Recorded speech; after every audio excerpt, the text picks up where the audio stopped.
नौजवान था और यतीम भी था। शौक बन गया दीन पढ़ने का। महल्लेदार इलाके वाले कहने लगे कहाँ से कमाएगा, ना बाप है, ना माँ है, ना घर है, कहाँ से। हजरत रूमी कहते हैं नौजवान ने जंगल में झोंपड़ी लगा ली। वहां वो सुबह मदरसे जाता, शाम को जंगल में रहता, वहां अल्लाह अल्लाह करता, सबक याद करता। एक दिन बादशाह की बेटी रास्ता भूल गई, जंगल में आई सहेलियों के साथ, बॉडीगार्ड भी साथ थे पर रास्ता भूल गई। खोती खोती शाम हो गई, ऐसी खोई कि जब रात गहरी हो गई तो आके उस नौजवान के पास रुकी और चिल्लाने लगी। शेर के दहाड़ने की आवाज आती है, भेड़िए के बोलने की आवाज आती है। नौजवान अकेला, सहेलियां बिछड़ गई, गार्ड बिछड़ गए। कहने लगी मैं परेशान हूँ, मुझे जगह मिल जाएगी। नौजवान कहता मैंने शहजादी देखी और मुझे भी पता था कि घर एक ही है और आग को अंदर से दरवाजा भी बंद करना पड़ता है, जंगल जानवर भी आ जाते। कहते मेरी छोटी सी कुटिया में, झोंपड़ी में वो आई, रो के कहने लगी सहारा कोई नहीं, अगर मैं पीछे निकलूंगी तो भेड़िए खा जाएगा। कहते मैंने उसे जगह दे दी। अकेली औरत, चिराग जल रहा है, सबक याद कर रहा हूं। मेरे नबी पाक ने फरमाया जहां मर्द औरत अकेले हो तीसरा शैतान होता है। और शहजादी, वो बच्चा कहता है सबक याद करता रहा सारी रात। वो बच्ची को कहा सो जा, पर वो कहती है नींद मुझे भी कहाँ आई। ऐसे मौकों पर नींद, सारी रात सबक याद करता। थोड़ी थोड़ी देर के बाद चिराग जलता तो उस पर उंगली रखता, हाथ जलता तो पीछे खींचने, फिर दूसरी उंगली रखता, थोड़ी देर के बाद जलता तो खींचने, हाथ सारा जल गया। सुबह किरणें चमकी तो कहने लगा चल निकल जा, दौड़ जा, बस बड़ा सब्र का इम्तिहान हो गया, चली जा। शहजादी बाहर निकली, सिपाही ढूंढ रहे थे। बादशाह खुद जंगल में निकला हुआ था, मेरी बेटी मिल गई। बादशाह तन्हाई में जाके कहने लगा बेटा मैं दुनिया को बताऊंगा कि मेरी बेटी खोई नहीं थी, सिपाही साथ ही थे। ये बड़ा मुश्किल होता है, बेटी तो भूल के भी रात कहीं रह पड़े तो लोग जीने नहीं देते, तो बेटा मुश्किल हो जाएगा मेरे लिए। कहाँ थी? उसने कहा नेक नौजवान के पास। उसने कहा बेटा मैं तो तेरी बात मानूंगा पर दुनिया नहीं मानेगी। अगर उस नौजवान ने किसी को बता दिया कि तू उसके पास थी तो फिर लोग मेरा जीना मुहाल कर देंगे। बेटा मैं मर जाऊंगा, मेरी मजबूरी ये है कि वो कहीं राज ना उगल दे वो नौजवान, उसे कत्ल करना पड़ेगा। औरत ने मिन्नतें की, उस बेटी ने कहा मेरे मौसम को मारोगे, रोई। और वो कहने लगा मैं बादशाह हूँ, मेरा अपना वकार है, मैं उसको छोड़ नहीं सकता। गिरफ्तार कर लाए सिपाही। वक्त तय हो गया सजा का। अकेले कारकोशरी में रखा गया, जो उसके खास एतबार वाले थे उनकी ड्यूटी लगाई। बादशाह ने बुलाया, पहले बिलम आया। औरत कहने लगी, बेटी कहने लगी एक दफा तो बुलाओ ना, एक सवाल बस पर्दे में रह के पूछना है और फिर जो आपका जी चाहे, मेरे मौसम को मारना तो है, तो मर्जी आपकी। सामने खड़ा किया, नौजवान पर्दे के पीछे, औरत खड़ी हो गई। बादशाह बीच बैठ गया। बीबी कहने लगी सारी रात बेदार मैं भी रही, सोया तू भी नहीं। वो जो तू चिराग के करीब हाथ लगा के जलाता था वो समझ नहीं आई। नौजवान रो पड़ा, कहने लगा क्या करूं, मैंने रसूलुल्लाह का दीन पढ़ा है, क्या करूं, मैंने हुजूर का दीन पढ़ा है। मैंने पढ़ा है कि जानी को सबसे नीचे दोज़ख के सबसे निचले दर्जे में जलाया जाए, उसे जहन्नमियों का पीप और रेशा पिलाया जाए, कंद खिलाया जाए। ये रवायतें पड़ी हुई थी। थोड़ी थोड़ी देर के बाद शैतान मुझे कहता था बदकारी कर ले। मैं अपना हाथ उसी वक्त जब शैतान मशवरा देता तो मैं आग पे करता। मैं कहता अगर ये बर्दाश्त हो गई तो वो भी हो जाएगी। जब हाथ जलता तो मैं समझ जाता नहीं तुझसे तो ये नहीं बर्दाश्त होती तो वो कैसे होगी। फिर मुझे शैतान मशवरा देता कोई देख नहीं रहा, तू बुलाने नहीं गया, खुद आई। मैं दूसरी उंगली लगा देता। मैंने हाथ जलाया और मैं समझ गया जब छोटे से चिराग की इतनी सी शमा की आग नहीं बर्दाश्त होती तो दोज़ख कैसे बर्दाश्त होगी। कहता मैं बाज आया। बादशाह ने ये कहानी सुनी, लफ्ज सुने तो चीख मार के रोया। कहने लगा तालिब इल्म तू तो मेरे नबी का सच्चा गुलाम है और मेरे रसूल के जो सच्चे गुलाम होते हैं उन्हें फांसियां नहीं दी जाती, उन्हें तख्त पर बिठाया जाता है। अब तुझे सजा नहीं होगी बल्कि मैं अपनी बेटी का निकाह तेरे साथ करूंगा और मेरे बाद इस सल्तनत का बादशाह भी तू ही बनेगा। अब वो नौजवान वहां नारे लगा रहा है, कहता लोगों तुम मुझे कहते थे दीन से क्या मिलता है, दीन से तो अल्लाह तख्त व ताज भी अता फरमा देता है। अगर नौजवान शर्मो हया वाले बन के रहे अल्लाह सारी इज्जतें दे देगा।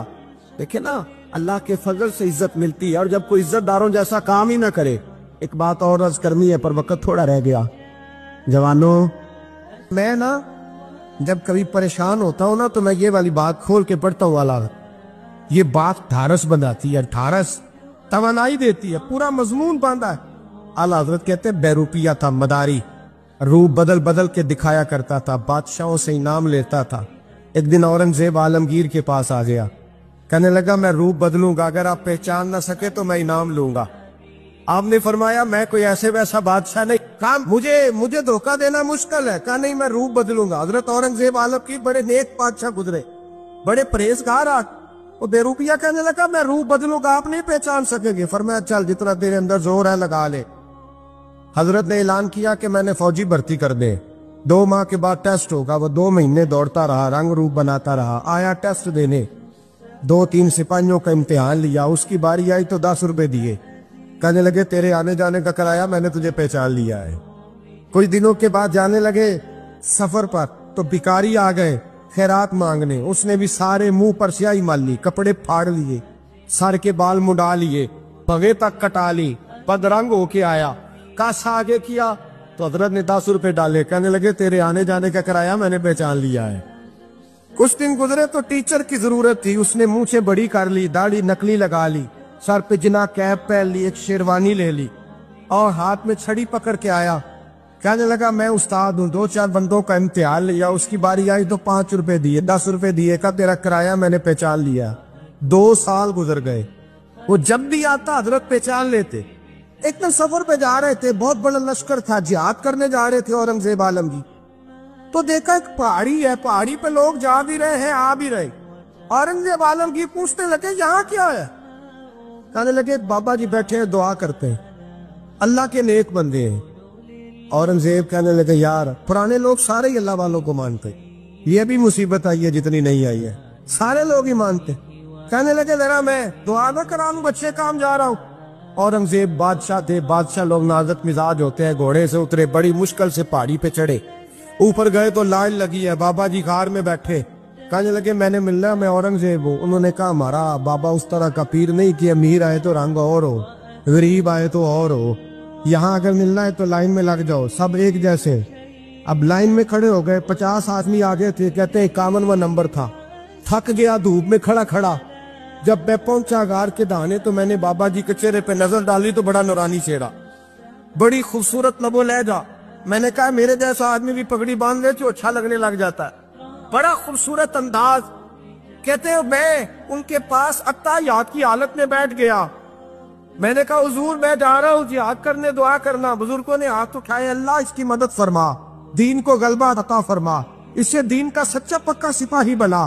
फिर थपकी दी, 2-4 नसीहतें निकाल डाली, देखना जुल्म न करना, ज्यादती न करना, जब तू जीत खर न करना, गुरूर न करना, नसीहतें भी कर दी। कहते अब जब मैं उठा तो 2-4 दिनार बतौरे नजराना मुसल्ले के नीचे रखे और उल्टे कदम जब मैं गार से उतरा, उन्होंने रुमाल झाड़ा और उठ के खड़े हो गए। कहने लगे आज नहीं तूने पहचाना, आज नहीं तूने पहचाना, मेरा ही नाम बनता है, आज नहीं पहचाना, ला पैसे।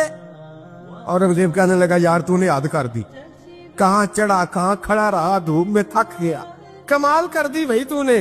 बता तू क्या लेगा, अब तू देख जल्दी बता, वो कितने लोग पीछे धूप में खड़े हैं, लश्कर सारा खड़ा है, क्या लेगा? उसने कहा सबसे कीमती हीरे वो है जो तेरे सर के ताज में लगे हुए, मुझे तेरा ताज चाहिए। ओ भाइयों सुनना और याद रखना, मेरे आला हजरत कहते हैं बादशाह ने सर के ऊपर से ताज उतारा, बहरूपिये के कदमों में रखा और कहने लगे ये ले, और ये तो तेरा मांगने पर मैंने दिया है ना, मैं वापस आता हूं तो आना, मैं अपनी मर्जी से भी तुझे दूंगा। तूने औरंगजेब जैसे बंदे को धोखा दिया, आना मैं उस वक्त भी दूंगा। वो देख बस बात खत्म हो गई, हक हो गई। देखकर कहते हैं जब मैं पलटा ना वापिस, बहरूपिये ने आवाज दी बादशाह ठहर जा। तो मैंने पलट के देखा तो कहने लगे ये अपना ताज ले जा, उठा और ले जा। मैंने कहा 2 साल बीत गए तुझे मेहनत करते, आज काबू आया तो ले जाओ। कहने लगा ले जा, मसला समझ में आ गया। मैंने कहा मुझे भी तो समझाना।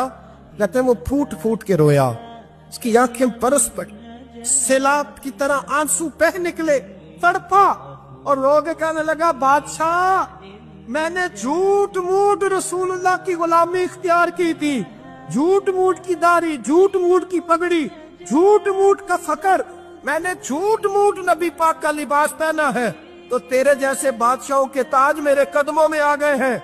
اگر میں سچ مچ رسول اللہ کا غلام بنوں گا تو اللہ کیا کچھ عطا فرمائے، اللہ کتنی نعمتوں سے نوازے۔ میرے اعلیٰ کیا فرماتے ہیں؟ اعلیٰ حضرت فرماتے ہیں فرشتے بھی کرتے ہیں تعظیم میری۔ کون جی؟ اللہ ایسا عقیدہ بھی کم ملے گا جو بریلی کے امام کا عقیدہ ہے، ایسا بھی کم۔ کہتے ہیں فرشتے بھی کرتے ہیں تعظیم میری۔ کیوں؟ فرمانے لگے فدا ہو کے ان پر یہ عزت ملی۔ بغداد کے ایک درویش عالم تھے، تو وہ جب بھی نماز پڑھاتے نا تو کسی تاجر کی 2 بیویوں کے بارے میں دعا مانگتے۔ توجہ ہے میری بات پر؟ نماز پڑھاتے تو کہتے اللہ اس تاجر کی 2 بیویوں کو اپنی خاص رحمتیں عطا فرما۔ ایک دن لوگ ان کے گرد اکٹھے ہو گئے، کہنے لگے بابا جی بتائیں تو صحیح وہ بیویاں کون تھی جن کے لیے آپ دعا مانگتے؟ تو فرمانے لگے میرے شہر کا ایک تاجر تھا، بہت بڑا تاجر تھا، مالدار تھا پر بے اولاد تھا۔ اسے بغداد سے ملک شام جانا پڑتا تھا تجارت کرنے، اور کئی مہینے اسے شام کے ملک میں رہنا پڑتا تھا۔ اس نے اس طرح کیا کہ وہاں بھی ایک شادی کر لی۔ توجہ ہے نا میری بات پر؟ کیا کر لیا اس نے؟ دوسری شادی کرنا مرد کے لیے جائز ہے، تیسری کرنا بھی، چوتھی کرنا بھی بھیا کا وقت، مگر اگر انصاف کر سکے تو۔ اگر چاروں میں ہم نہ آدھا مسئلہ سنتے ہیں اور آدھا ہی بیان کرتے ہیں، اگر انصاف نہ کر سکے پھر اس کے لیے 4 جائز، پھر وہ ایک ہی رکھے گا۔ تو عزیز دوست دوسرا نکاح کر لیا، شادی ہو گئی۔ اب وہ وہاں کچھ زیادہ وقت گزارنے لگا، مالدار آدمی تھا، بیوی کو مکان بھی لے کے دے دیا۔ اب وہ دیر سے آتا واپس، اور جب آتا بھی تو اس کے وہ والے انداز نہ ہوتے جو پہلے ہوا کرتے تھے۔ اب بیوی سے بڑا جاسوس بھی کوئی نہیں ہوتا، اس کو تو پہلے پتہ چل جاتا ہے کہ ماجرا کیا ہے، اسے بڑی خبر ہوتی ہے۔ تو اس نے محسوس کر لیا کہ بدلے بدلے سے میری سرکار نظر آتے۔ وہ کہنے لگی اب کہ جب آتا جاتا ہے تو اس کے حالات کچھ بدلے بدلے سے ہیں، ماحول کچھ اور ہے۔